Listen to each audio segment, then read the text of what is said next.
अस्सलामुअलैकुम, आप देख रहे हैं के न्यूज HD। मैं हूं हारिस अली शाह गिलानी। चलते हैं आज की अहम खबरों की तरफ। ताज़ा तरीन खबरों से बाखबर रहने के लिए हमारा चैनल सब्सक्राइब कीजिए। रुक करेंगे गुजरांवाला का, जहां से रिपोर्ट कर रही हैं हमारी नुमाइंदा उज़मा शाहीन।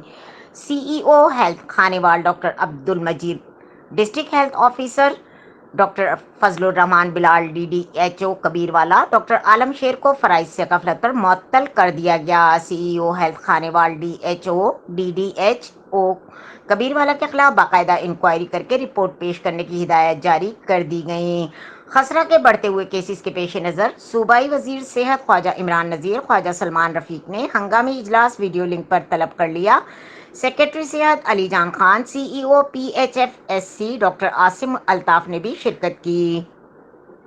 सूबाई वज़रा सेहत को खसरा और दीगर वबाई इमराज पर तफसीली ब्रीफिंग दी गई। सूबाई वजीर सेहत हिदायत के मुताबिक तमाम सरकारी अस्पतालों में हेडव्यू के काउंटर कायम कर दिए गए हैं। अस्पतालों में खसरा समेत दीगर वबाई इमराज की अद्वियात का वाफर स्टॉक मौजूद है। हेडव्यू खसरा के बाइस अस्पतालों में आने वाले बच्चों को फौरी तौर पर तिब्बी सहूलियात फराहम करके रोज़ाना रिपोर्ट पेश की जाए। बच्चों और दीगर इमरजेंसी के मरीजों की देखभाल में भी गफलत के मुर्तकिब डॉक्टर्स स्टाफ के खिलाफ सख्त एक्शन लिया जाएगा। वजीर आला पंजाब की वाज़ह हिदायत है कि मरीजों का इलाज मुआवजे पर कोई कंप्रोमाइज नहीं किया जाएगा। मजीद खबरों और अपडेट्स के लिए हमारे साथ रहिएगा। तब तक के लिए अपना ख्याल रखिएगा। अल्लाह हाफिज।